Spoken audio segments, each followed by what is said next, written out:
All right, welcome in, Buck fans, to the season-ending No Quarter Given podcast. Obviously, everybody knows by now the Bucs go down to the Dallas Cowboys in the wild card round in Tampa on that Monday night. Bucs end their season at 8-10 overall. A major, I will say, yeah, a major disappointment from what most people thought. I don't think anybody thought we would be 13-4, but I don't think anybody thought we'd be 8-10 either. I think most people probably thought 10 or 11 wins would probably be the number in the regular season. I'm your host, Jason. Peter Blake, welcome in. What's going on, buddy? How you doing? Yes, the end is near, and it is the end. And we thought that this team was gonna kind of turn it on during the postseason. Actually, they just did what they always do. They turned it off. It was a big dud. I know there's a lot of thoughts the last couple of weeks of the year, especially after the Carolina game, that maybe the offense especially was coming together. And we're going to get into the coaching changes. We're going to get into some salary cap situations, some free agent situation. What is Tom Brady potentially going to do? There's various reports as we're recording this midweek this week, so there's some varying interesting nuggets you've heard, both good and bad, for the Bucs prospects of keeping Tom Brady. Give me a quick thought on the Dallas game. I mean, obviously the Dak Prescott plays really well that Monday night in Raymond James. The offense, kind of the whole, in my opinion, the game really turned for the worse when Brady threw the interception in the end zone, down 6-0. And after that, Dallas goes right down the field, scores, makes it 13-0, or 12 actually, when Maher missed the extra point. Just your overall thoughts of the Dallas game. I mean, 66 passes and you run the ball 12 times. I mean, that is not a winning formula for success, and it hasn't been a winning formula all year long for this offense. So they've struggled all year to be balanced. The same thing happened in this game. Their defense not able to get off the field. You're not able to get pressure on Dak Prescott. He picks you apart. The first two series, I thought the defense played well. Then after that, it was nighty night. They had no adjustments. And at the end of the day, Tom Brady looked like an older quarterback in that line, even with Ryan Jensen. Just looked awful. I wouldn't say awful. I would say, they struggled a little bit. Obviously, I think the prospects of throwing the ball 66 times makes the offensive line, puts them in a tough spot. I don't care how good your offensive line is, when you're dropping back 66 times, that just puts a lot of heat on those guys. Those, as we know, linemen like to move forward. They don't like to be retreating. They like to use their girth and their aggressiveness moving forward, and i.e. the running game a little bit. Not that you have to run the ball 40 times, but you can't run it 12 times. No, you can't run the ball 12 times. And the reason why it looks awful is because, Donovan Smith, he's out on the island. He's out on Micah Parsons, who's everywhere. They just had no answer at all until they get down 24-0. And then finally they start to have that urgency. And even then, you're just not able consistently. And it's been the thing all year long with this Bucs offense. Not able to sustain drives, 3 and out, not able to get the big plays when you need to, and then finally when you do, it's 24-0. So again, disappointing in my estimation, especially with all the analysis that we had here on No Quarter Given on the BuckPower.com network, saying this team may turn it around, saying you feel good about Tom Brady at the controls, and it's a different season. It certainly seemed like it was the same team during the regular season as the postseason. That's probably the most disappointing thing. All right, so the aftermath of the wild card loss, a few days later, I think that Thursday following that game, the Bucs announced that 9 assistant coaches will not be returning, led by Byron Leftwich. Most of the offensive staff was either let go or a couple guys retired. I know Rick Christophel, Clyde Christensen were again retired. I actually know Coach Christophel. He coached me when I was in college at UAB. He was our offensive coordinator when I was a player at UAB way back in the day. So those guys are older, so I know they were probably towards the end of their career anyway. Chris Bonio gets let go, the specialist coach, the kicking coach. Those were the coach. I don't think any defensive guys got let. Lori Locust, one of the assistant defensive line coach, she was not retained. But for the most part, most of the changes were on the offensive side of the ball. Yeah, and he had to feel like that was going to happen, especially with Leftwich. I mean, it was a struggle all year long, running the ball on first down. You're only scoring 18 points a game. You go from 2 consecutive years of scoring 30, have nothing but trouble in the red zone, just doing the same thing over and over again, and defenses knowing it and not having that success. And again, with all those expectations, all the talent that's on this offense, you should be scoring more than 18 points a game. And somebody had to get fired. And look, it's a tough business, but it is at the end of the day a business. Yeah, and we've heard reports this week of some names being interviewed for the OC job: Keenan McCardell, Clint Kubiak, the Coot, my man Jim Bob Cooter. No hires yet. They've not filled any of the roles as of this recording. Again, we're recording this midweek, leading into the NFC and AFC championship games. But I imagine you will see that here pretty soon. The Senior Bowl is next week, so I would imagine they would want a couple of these hires to be put in place as the Bucs probably head to the Senior Bowl to do some scouting and such. So, what are your thoughts on a style of play? Do you, as far as the type of forget the names, the type of offensive system do you think the Bucs potentially want to transition to? Well, whatever it was last year, it's got to be better than that, right? It's got to be more balanced. And I think the most interesting aspect of interviewing these offensive coordinator candidates is that you still have Todd Bowles saying, what are you going to do to design an offense around Tom Brady? And that has been reported by NFL Network. So a lot of fans out there feel like the Bucs have shut the door on Brady. They expect him to leave, but you still have Todd Bowles coming out and saying, how would you build an offense around Tom Brady? And I still say that Brady has an opportunity to come back if he wants to. And the best opportunity at the end of the day, whether it's the Raiders, the Dolphins, the Jets, the Titans, some of the even San Francisco that's been reported, the best decision for him is to stay in Tampa because this organization has rolled out the red carpet. They have done everything that he's wanted them to do. And he'll do that. They'll do that going forward if he decides to come back. And again, I think that's the most interesting aspect of it all. If the Bucs were ready to move on, why would they be interviewing OC candidates and asking, what are you going to do with Tom Brady, assuming that he's coming back? So they must know something that everybody else doesn't know. And I think once again, it is going to be an interesting offseason of if Tom Brady wants to come back, does he want to play for the Bucs, who he wants to play for, or does he want to retire? And I'm with you. I think they're going to hire somebody who's called plays before. I don't think they're going to bring in a guy who's never called plays. A couple of the candidates have really never called plays. Jim Bob Cooter called plays before. A name to be aware of if he doesn't get a head coaching job, which I know he's in the mix for a couple jobs, Frank Reich. Yep. A quarterback guy, a well-respected guy in the NFL. If he, for some reason, doesn't get up, I know he's going to interview with Carolina a second time. Potentially, he could be a very viable candidate there. But if he doesn't get a head coaching job, a guy like Frank Reich could be a guy who's got a detailed history of working well with quarterbacks and older guys and younger guys. And you kind of wonder if there is some back channeling going on where they're calling Brady and saying, listen, have you made a decision yet? What do you think about this guy? What do you think about this guy? Again, it's all about recruiting him back to the Tampa Bay Buccaneers. So Frank Reich is definitely a great candidate. He's definitely worked in a lot of offenses before. Of course, he's been a quarterback in the league. He does have head coaching experience. I mean, that's what you're could help Bowles. We'll be able to help Bowles on that front as well. Right.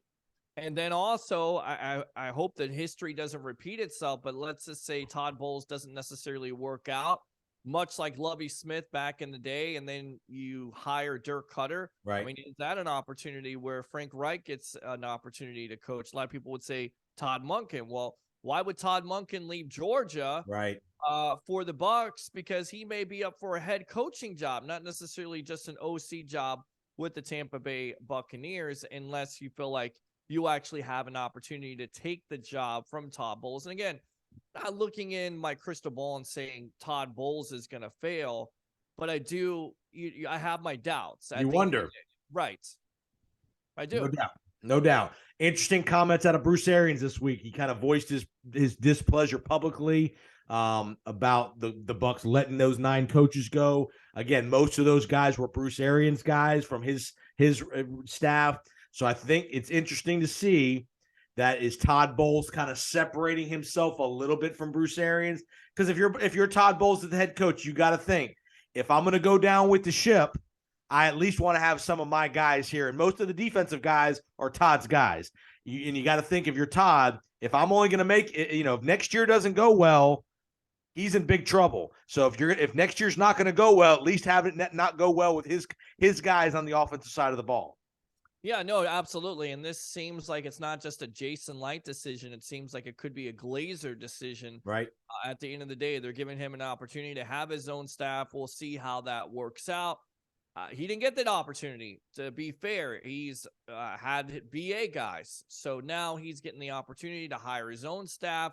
We'll see if he can make it happen. And everybody's saying, well, it's going to be rebuilding. Don't tell Bowles that, because he just said a couple of weeks ago, it's reload. And right. Of course he's got to reload because he doesn't want to lose his job. Right. And no Bucs fan base wants to go through a rebuild again. We know how that feels. We've been through that before, and you don't want to go through that again. Once again, though, the decision to do that, and I think the main decision is who's going to be your quarterback. Exactly. Is it going to be Tom Brady? Because there are salary cap implications that follow. Yeah. And we're going to talk about the salary cap stuff in the free agents here in just a few minutes. But you make a great point, because if Jason Light has to have probably a 3 or 4 planned approach, meaning plan A, Tom Brady comes back, we do these things. Plan B, no Tom Brady. Do we try to trade for a Derek Carr? Do we try to go after an Aaron Rodgers? Do we try to bring in a veteran guy who might be available? Plan C is, do we give Kyle Trask an opportunity, okay, to see what he has for a year? Plan D is, do you bring in a mid-level guy like a Mike White, a Sam Darnold to compete with Kyle Trask and see how that goes? So I think Jason Light has probably 3 or 4 plans of attack, depending on what like you said, what the quarterback situation is. And, and they have to be flexible like any organization, because if Tom Brady says he wants to come back, then you have to take an aggressive approach trying to reshape the salary cap a little bit and go and get some guys to fill some immediate needs, as opposed to relying on the draft more if you went the rebuild kind of mode that with Kyle Trask or a mid-level starter.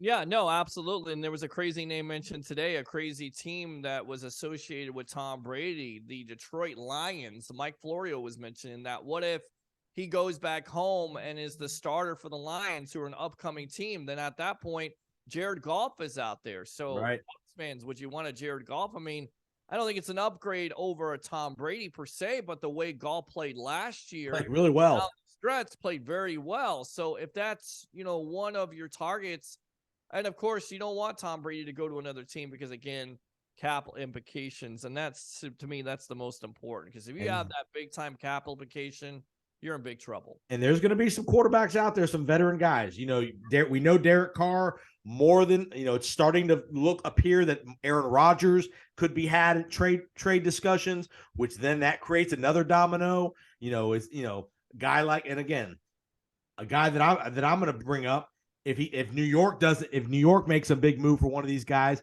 I think a Mike White might be a perfect little bridge gap quarterback for a couple years. You put him and Kyle Trask together, let them fight it out. Mike White's done some good things when he's got an opportunity. You've heard some other names, Sam Darnold. I'm not a big Sam Darnold fan, but I wouldn't want to see that. I'd rather go Mike White than Sam Darnold. But some guys that you can get at pretty reasonable prices to come be the quarterback, if you can't get the big fish that you want, Carr, Brady, Rodgers. Yeah, to me, they're just guys. You said it best. They're just guys at the end of the day. They're not going to really take you anywhere. Right. And you're going to have to see how this offense is constructed. How many losses are you going to have on the offense and defensive side of the ball, especially the defensive side of the ball? So let me get this straight. You got Todd Bowles. Finally, he's got his own staff, and he's going to lose the majority of his defense because of cap implications. I don't know about that.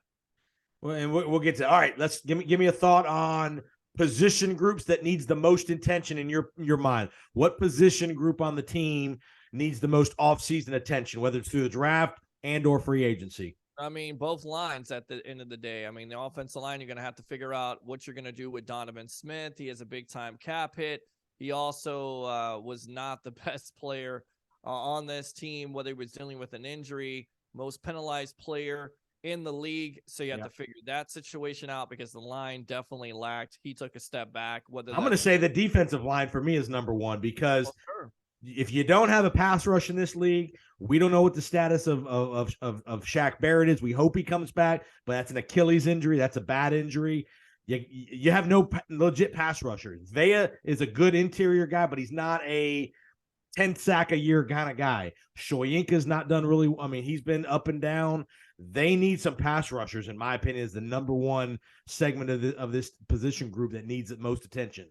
I agree. And JTS wasn't it this year. He wasn't able to finish. It felt like he was playing a ring around the rosy with surpassing the quarterback instead of finishing the quarterback out. You have Shaq Barrett, who's coming off a major injury, so you don't know what his impact is going to be, of course, on this team. 43 sacks total ever since he's got to this organization. And when Vita Vea basically leads the team in sacks, you have a problem. Good year by Vea, but you don't want your defensive tackle leading the team in sacks. So you're definitely going to have to address that either in free agency or the draft at the end of the day. In my next group, my number two area of need is DBs, just because of free agency. You have Dean, Murphy Bunting, Mike Edwards. You got some decisions to make there. You got Carlton Davis in the mix. You got Antoine Winfield. Logan Ryan, we don't know what's going to happen with Logan Ryan, but at the corner position, you got to make some decisions. Do you sign either Dean or Murphy Bunting, either of them, both of them, or none of them? And obviously, Mike Edwards, I don't think he had a really good year. I think you're going to be looking for an upgrade there, whether it's in the draft or a mid-level free agent potentially. But I think defensive back is a place you really got to focus your attention well if you're Todd Bowles. Agree. And Edwards was nowhere to be found in that Dallas game, and that's a bad thing. I don't know what he was doing. It looked like he was lost in the sauce. Furthermore, Jamel Dean was supposed to start in that game. He doesn't. You go with Sean Murphy Bunting. Yep. He went back to old Sean Murphy Bunting inconsistency, so I'm not sure if he's going to come back. And then furthermore, because you don't start Dean in that last game because either he's ill or you're going with the hot man, could that affect the opportunity to sign Dean in the first place? I thought he played a lot better than Sean Murphy Bunting. Bunting was starting to come on, but he was not it versus the Cowboys. It was bad. So they may just let both of those players explore the market at the end of the day. Dean, to me, the better player out of the two, but you may either go, as crazy as this sounds, back in the draft one, because we know that Jason Light has a propensity of drafting defensive backs, or free agency, or roll what you have in a Zion McCollum, who doesn't look like he's a great tackler, has some potential because they drafted him 5th round last year. And I saw Daniel Jeremiah from the NFL Network's first mock draft, and he had the Bucs taking a DB in the first round. So again, I think it's clear that they know they need up, because you heard Todd Bowles after the Dallas game. We were making day one install errors in the secondary on busts. So that's and he's made that comment multiple times throughout the year concerning the secondary and busted coverages and all that stuff. So I know deep down he's not been very happy with the DB play this year. I know, and he's a former DB, so he would know that's his areas of expertise. How many communication breakdowns did we see versus the Cowboys? How many wide open receivers? Right. Dalton Schultz looking like Travis Kelce. That's a major problem. And then furthermore, to look more inside those comments, he said this team needs a culture change. Jason Powers, 2-3 years removed off of a Super Bowl win, and they need a culture change. So whomever they need some guys with some hunger. Well, there you go. And you're going to have some players on this team lose their job because they didn't have that hunger. But again, whatever you get, whatever you draft, they better be a fit for this team, and they better not have those communication breakdowns, or they won't be playing for long. All right, so you listen to No Quarter Given Podcast. I'm Jason, along with Peter Blake, part of the BuckPower.com podcast network. We're just doing a little overview of the Buccaneer roster heading into the offseason. We're gonna spend some time talking about the salary cap and the free agents, the free agents that are going to be free agents for the Buccaneers, and we'll get some thoughts on from Peter about what he thinks, which way we should go on some of these guys. Buccaneers projected to be about between 40 and 50 million over the cap, depending on what you see. And some of those decisions and that cap number will be determined by what Tom Brady does. Whether he plays again with us, somebody else, or if he retires, there's some implications there. There's some other guys' contracts. Mike Evans is restructured a couple times. That's probably going to have some salary cap escalation, dead money this year as well. Some other guys. So let's talk about just some stuff. To me, there's 3 guys that are on the active roster this offseason that the Bucs have to seriously consider about extending long term. These are the 3 names, and give me your thoughts, yay or nay. Devin White. No. Make him play it out. You think we should make him play it out another year? Too inconsistent. He hasn't really lived up to those expectations and that play that he had in the 2020 postseason. I continue to go back to that because he was a man among boys. He hasn't played like that. Whether Levante David is getting up there in age, whether White lost his father, has stuff off the field that's affecting his play, he has not gotten any better. He's been inconsistent. And furthermore, when it comes down to coverage, he's not good. Okay, there you have it. He's going into his 5th year, so the Bucs will they'll pick up his 5th-year option, no doubt about it. But It's whether you extend him this year or not, and some of this will have to do with the salary cap situation. Next guy, Antoine Winfield, at the end of his 3rd year, do you extend him or do you make him play it out? He'll be a free agent at the end of next year potentially, because remember, non-first-round picks are free agents potentially after their 4th year. Yeah, he's done enough. Even though he was injured this year, for me, he's done enough. He's definitely a building block of this team, whether he's playing slot, safety, whatever he's playing. At the end of the day, he keeps on getting better and better. I think there was a little bit of a step back because of the injury situation, but I'm definitely re-signing him, in my opinion. And then to me, the biggest guy this is an automatic this offseason because you want to do it sooner rather than later because it's going to save you some money. Tristan Wirfs. The right tackle, you're gonna give him. I mean, he's gonna be a top of the market offensive lineman dollars. The question I have for you, Donovan Smith, he's not a free agent, but I think his guaranteed money's done. You could make a move there if you wanted to either tell Donovan we're either gonna let you go or we need you to play at a reduced number. What do you think the Bucs do with Donovan Smith? There's a possibility of restructuring if he wants to do that. You could certainly consider it. You have to see why he was playing so awful. But at the end of the day, I'm addressing the position in the draft. I'm going out there. I'm getting younger at that position. For me, I'm letting Donovan Smith go. Okay. I'm keeping Tristan Wirfs at right tackle. Are you? Go and get yourself a left tackle that you feel like is going to fit this unit a lot better. Maybe go and get a left tackle that's a veteran that maybe has some years, a little bit longer in the tooth. That teach that left tackle. I'm going to be contrarian on this one with you. Mm-hmm. I'd move Tristan. If you let Donovan go, I'm putting my best offensive lineman at left tackle. Easier to find a guy at right tackle because it's not the blind side. Easier to find a journeyman kind of guy, a DeMar Dotson kind of guy from Bucs past, than it is to find a journeyman left tackle. I think if you're going to pay Tristan Wirfs $20+ million a year, which that's what it's going to cost, to me, I'm putting him at left tackle for the next 7 or 8 years and put my best lineman there. It has to be your number one priority. And can Tristan Wirfs play that position? He played in college. Is he fast enough to go against rushers like a Michael Parsons? Yep. He's shown that he's able to do that, whether it's on the right side or the left side, but it's a totally different animal. But you're exactly right. It's far better to find a right tackle, far easier, if you will, to find that position than a left tackle. But that has to be their number one priority, and they're going to have to figure that out. And if you do bring back Donovan Smith, then you're definitely going to have to cut his salary down. You're going to have to restructure, and he's going to have to be technically a lot better. I mean, it's not going to get it done. You can't have aggression at that position, especially if Brady is coming back, because he's not mobile. He can't escape. And you can't afford to let him take those hits, whether he's getting hit or not. If he's feeling that pressure, you know that the offense is not going to be good. He's going to be throwing the ball away in the dirt, or he's going to be getting rid of the ball too quickly for that play to develop. That is what caused all the commotion on this offense. When you go down the field, you can't go down the field for those 20-yard plays. That's the problem. That's the bad thing about having Tom Brady back. I still think he can make those throws, but if he doesn't want to get hit and he's getting constantly pressured, and the way Smith is playing that left tackle position, it's not going to get it done. You can't grab somebody by the neck. You know, this ain't wrestling, okay? And that's the way Smith played left tackle this year. I mean, just I think Donovan with the Buccaneers salary cap situation, I think Donovan's going to be a casualty. I just think they need to. That's probably $15 million they can would you have wipe a off problem the with cap. that? I mean, you could go out and get somebody that's far better than Donovan Smith.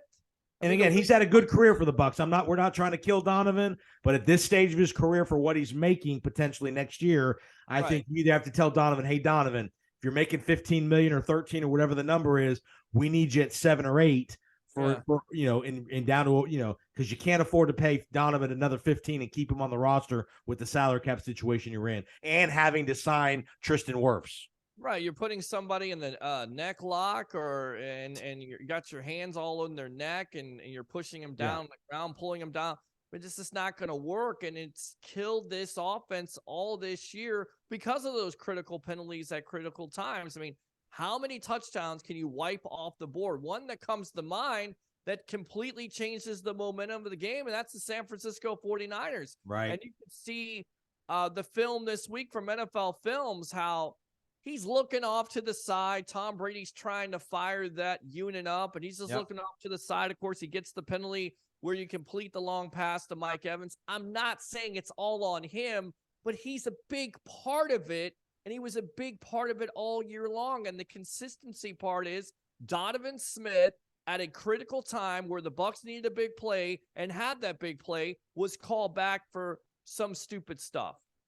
You got it. No. All right, Buck fans, just a reminder, we are going to do a pre-free agency podcast late February, first week of March, right before the new calendar year starts in the NFL. So we'll have a podcast for you late February. Then we'll also do probably a podcast after the Bucs maybe make a couple moves in free after maybe the first week or so of free agency, kind of outlining what they did or didn't do. And then we will most likely have a podcast previewing the draft. So probably got 3 more podcasts coming for you in the next 6 or 8 weeks leading into the draft and all that good stuff. Again, all the Senior Bowl stuff is all going to be next week. You're going to see most of these teams are going to be at the Senior Bowl scouting these guys, the Senior Bowl participants. All right, let me go through some names of all the free agents for the Buccaneer roster and give me a yay or nay of, not that we would necessarily re-sign them, but are they in the plans for the future? Obviously, we've talked about Tom Brady. Here's the next big one, Levante David. Yes, I think he is, but what's his number? Right. I mean, he's not necessarily, I think he's lost a step. He's not the same player, but because he is such a franchise player, he's so important to this history, which has been a losing history in his time here. And now, the last couple of years, he's been really able to be exposed. He's kind of our modern version Derek Brooks. Correct. I think you got to bring him back, but you got to figure out what that number is. Okay. Akeem Hicks. No. I think you get younger at that position, honestly. But with that being said, when Hicks was healthy, but that's the problem. They were 6-1 with him and Vea on the field, and they're holding teams to 89 yards. When Vea or him are hurt, they're 2-8. They're actually 6-2 because they lost to the Cowboys. So, you know what? I tend to agree with you. I'm not bringing him back. I think you can get younger at that position. Unless you get Brady. Unless it's a Brady and you're going for it again, full bore, maybe. Right. But it's still at a reduced number. Well, going back to the Brady implications, if he goes somewhere else, that's a $35 million cap hit. Right. So I don't know if you can overcome that, but if he decides to come back or retire, then you can basically play with that cap. But if he decides to go somewhere else, for me, it's not reload, it's rebuild. Yep. At the end of the day. Here's another veteran guy that's been around, has done some good things, William Golston. Yeah, I mean, I think you bring him back because veteran presence, a lot of money. He fits in this defense. He's very underrated. He can play the run well. Yep. He is getting up there in age. I think a 1-year contract is definitely doable unless he wants to go somewhere else. And why would he? I mean, he's developed his whole career here. He's gotten better when it comes to getting after the passer. He's never going to be a double-digit sacker, but what he does in the run, Jason Powers, is so underappreciated. So yes, I would sign him. Okay. Murphy Bunting or Jamel Dean, both or none? I'll bring back Dean, but I just think his number out there, there's going to be a team that's going to be willing to overpay. Yeah. The potential is there. You can see it. There's flashes of brilliance.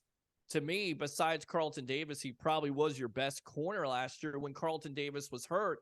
The problem is you paid Carlton Davis top 10 money, so you're going to be able to do the same thing with Dean, and I think that's what Dean is going to expect, and there may be a team out there willing to overpay because of his length and some of the plays that he's been able to make. Sean Murphy-Bunting's done. I think one of the two come back. Whichever one gets a deal in free agency, I think the Bucs would bring the other guy back.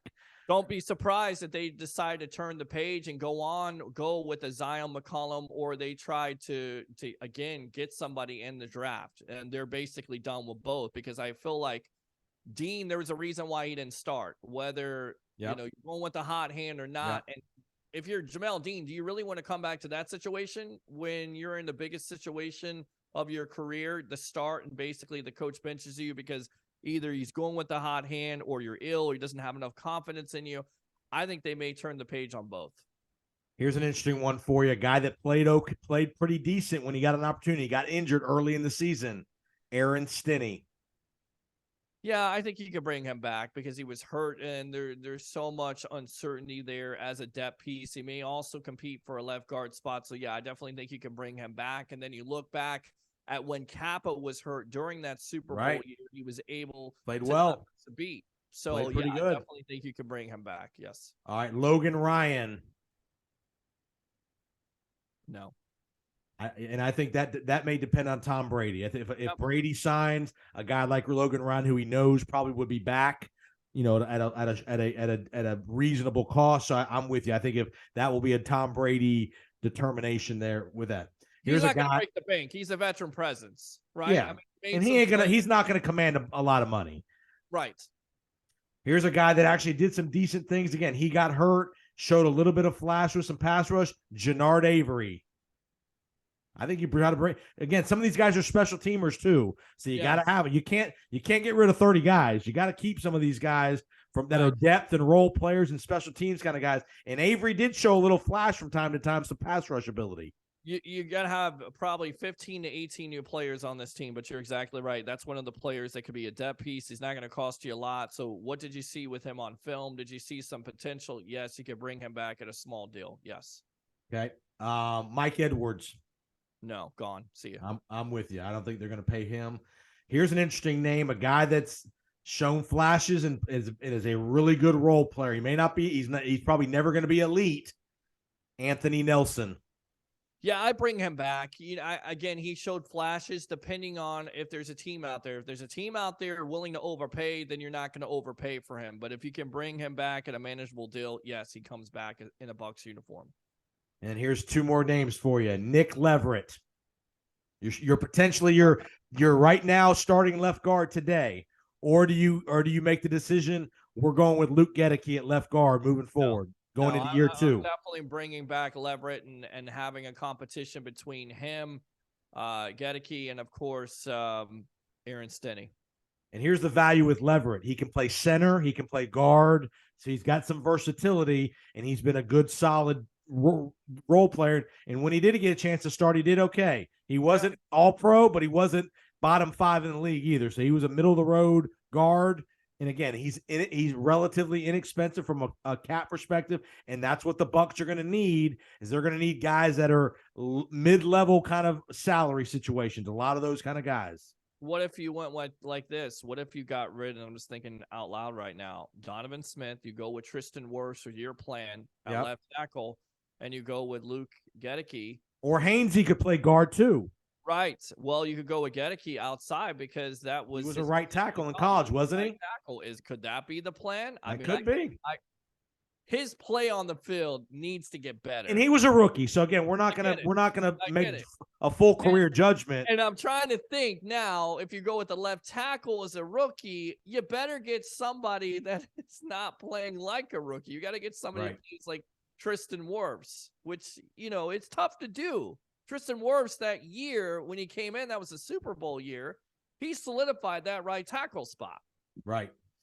And again, I like I've talked. I think there's more journeyman guys, veteran guys at right tackle to find than there is left tackle. Can you imagine if me and you were like the general manager and we were trying to go back and forth? We may be doing this all night long, but this is fun stuff. This is what they do, though. I mean, this is probably what's going on in One Buc Place. They're reviewing the film and they're creating all these scenarios. Every organization does this stuff because it's salary cap driven. It's positional flexibility.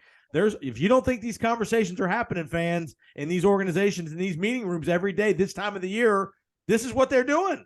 I'm just wondering who is BA here, with the red pin. Is it Uncle TJ here or is it Paul Stewart? Is it both of them? They're coming in and saying, you idiot, what are you talking about? Bring this guy back. And here's your boy, Scotty Miller. Do you bring Scotty Miller back? He's done. I'm tired. I agree. I've had enough. I agree. As much as I love Scotty, Scotty doesn't know. Okay. And if you know that reference, he doesn't know. He has speed. We talk about it. He has regressed ever since the Super Bowl year. Done. Move on. Go out and get a wide receiver that has speed that can help you out at the end of the day. All right, Buck fans. So there you have it. We've tried to give you a little. Again, the Bucs are between $40 and $50 million over the cap.